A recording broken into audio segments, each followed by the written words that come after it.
pessoal, vamos para a aula 303, avaliando o aprendizado. A primeira diz assim: a energia interna de uma determinada quantidade de gás é U. Então, eu tenho uma energia interna de uma quantidade de gás que ele chamou de U.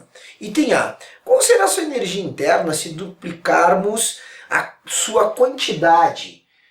Então, eu quero duplicar a quantidade de gás. Vamos lembrar que a energia interna é 3 meios de nRT. Dobrar a quantidade de gás. Eu imagino, eu deveria ter dito um pouquinho mais claro, né? Mantendo-se a temperatura. Ao dobrar a quantidade de gás, a energia interna, que era U, passará a quanto? Uma nova energia interna, 2 U's. Dobrou, dobrou. Item B.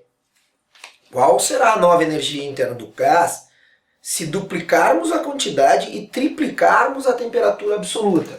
Então, nessa questão item B, ele faz duas coisas simultaneamente. Ele faz o seguinte: ele duplica a quantidade de gás e triplica a temperatura absoluta. Então, se eu dobro, a proporção direta com os dois, dobrando, dobrando, triplica, triplica. Então a nova energia interna, ela terá o que? Duas contribuições aqui de mudança. Ela será, se é o número de moléculas, a massa dobra, o número de mols dobra, multiplica por 2. Se a temperatura, então aqui é vezes 2 e aqui é vezes 3. Se a temperatura absoluta triplica, então multiplica por 3, a que eu tinha anteriormente.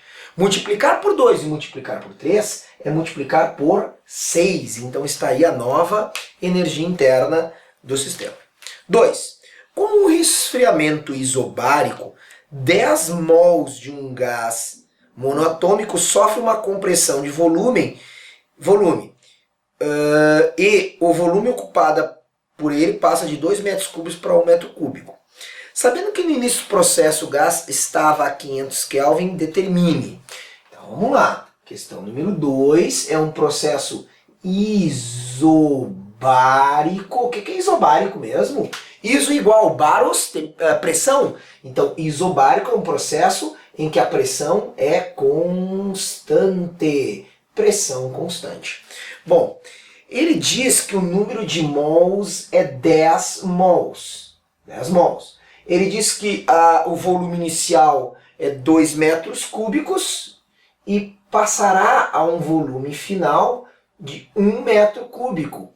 E ele diz que inicialmente a temperatura era de 500 Kelvin. Primeira pergunta. A pressão exercida pelo gás sobre as paredes do recipiente onde ele está contido. Então, imagino que seja a pressão inicial, né? Qual é a pressão que ele está contido? Tá? Pressão P exercida pelo gás. Então, como é que nós vamos ter no estado inicial a pressão? PV igual a nRT. Ele me deu a constante, 8,31 Joule por mol Kelvin. Então, pressão. Qual é a pressão? Volume. Eu imagino o volume inicial aqui, 2, né?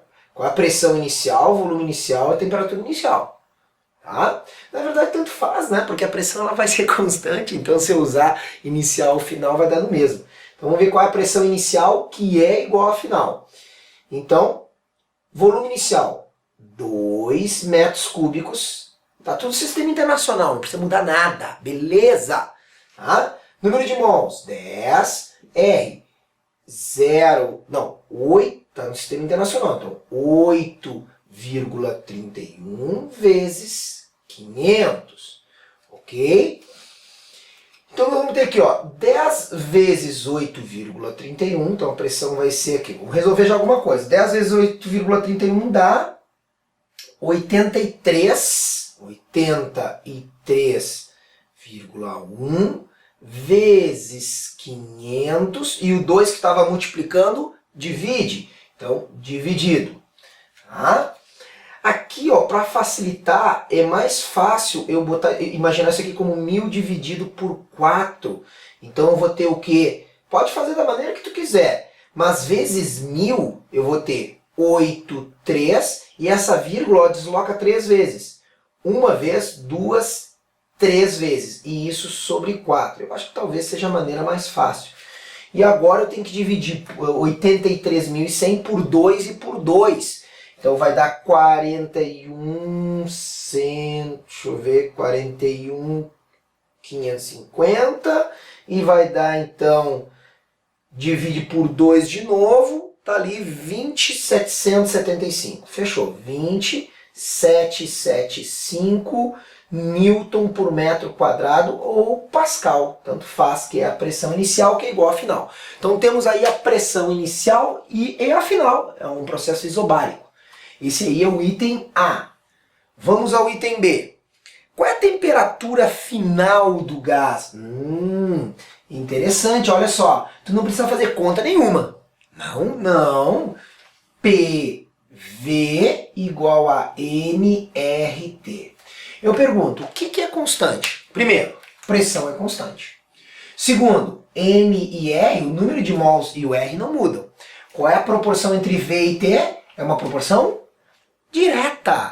Direta com a temperatura absoluta. Volume e temperatura têm proporções diretas. Bom, eu pergunto, o que aconteceu com o volume? Concorda que de 2 para 1, o volume final é a metade do inicial? Ó, dividiu por 2? Se dividiu por 2 o volume, a temperatura final será a metade da inicial. Como a inicial era 500, 500 dividido por 2, 250 Kelvin, está aí a temperatura final. Beleza? Então, tá aí 250. Agora, qual a variação da energia interna? Aí, então, nós vamos ter que fazer o seguinte. Eu não sei nem quanto é que era a energia interna inicial, mas eu sei que o seguinte, variação da energia interna é a energia interna final menos a inicial. Final menos a inicial. Essa variação de energia interna, final menos inicial, tu lembra como calcular a energia interna? 3 meios de nRT menos inicial, 3 meios de nRT0. Tá aí? Então, eu tenho duas maneiras de calcular a energia interna. Mantenho aqui em evidência 3 meios de nRT, eu posso calcular 3 meios de nR, põe em evidência T menos T0, delta T, pode ser. Eu tenho N, eu tenho R e eu tenho delta T. Ou, lembra que NR delta T também pode ser assim, ó, 3 meios de P vezes delta V. Pode ser também, porque nRT é PV final, nRT0 é PV inicial. Aqui, como eu tenho a pressão e o ΔV, vai ficar até mais fácil se eu usar essa daqui. O resultado é absolutamente o mesmo. Tá? Olha aqui como é que eu vou fazer. ΔU é 3 meios. O que é P vezes ΔV? Está aqui pressão, 2775. E o ΔV, quanto é que é o ΔV? Volume final, 1, tá? Menos inicial, que é 2. 1 menos 2 dá menos 1. Então isso aqui vai surgir um sinal negativo. Então eu tenho que dividir por 2, dá mais ou menos 10.000. Tem que ver esse número aqui, vezes 3, vai dar mais ou menos uns 30.000. Dá 31.162. Só que tem um detalhe, ó, 31.162 joules é a variação da energia interna. Pessoal, ali no livro está um sinal positivo, tá? Então eu quero destacar que a resposta correta é com um sinal negativo. Por quê? Porque se a temperatura diminui, a energia interna diminui. Teremos que ter um delta negativo. Então, menos 31.162 é a resposta correta. Se tu fizesse com ΔT também, ó, o ΔT teve uma variação de 500 para 250, então final menos inicial daria menos 250, o que comprova que a variação de energia interna é negativa. Então quem tem o livro aí, corrija aí, né? O gabarito é menos 31.162. Falta 1,5 aqui ainda.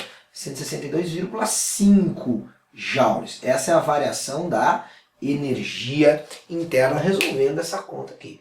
Ou NR ΔT ou 3 meios de P ΔV para a transformação isobárica. Questão número 3 diz o seguinte.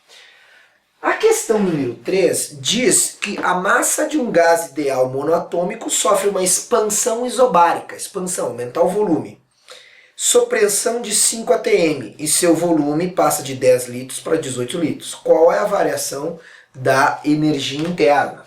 Então, nota, ele está dizendo que o processo é isobárico. O processo isobárico é a pressão constante de 5 atmosferas. E 5 atmosferas, e o volume inicial é de 10 litros e vai para um volume final de 18 litros. Tá? Bom, ele quer a variação da energia interna. Então é 3 meios de nR delta T, ou, para o processo isobárico, pode ser 3 meios de P delta V. Agora, pessoal, seguinte, eu tenho P e eu tenho delta V. Então, aqui ficará muito mais fácil se eu fizer 3 meios de P. Quanto é que é a pressão? 5 vezes delta V. Delta V é o volume final, 18, menos o inicial, que é 10. Então, variou, ó, quanto? 8 litros. Tá? Então, cuide das unidades. Essas unidades que eu botei não são do sistema internacional.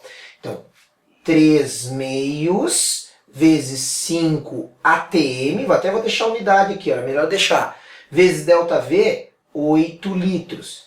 Vamos fazer algumas simplificações. Então, 2 corta com 8 dá 4, 5 vezes 4 dá 20, 3 vezes 20, eu terei um ΔU de 60 atm litro, que é uma unidade de variação de energia interna, uma unidade de energia, atm vezes litro. É sim, não é do sistema internacional, mas é uma unidade de energia, atm vezes litro. Quem não conhecia, acaba de conhecer então. Tá certo? Então estão aí as 3 questões do Avaliando o Aprendizado. Até a próxima aula. Aquele abraço!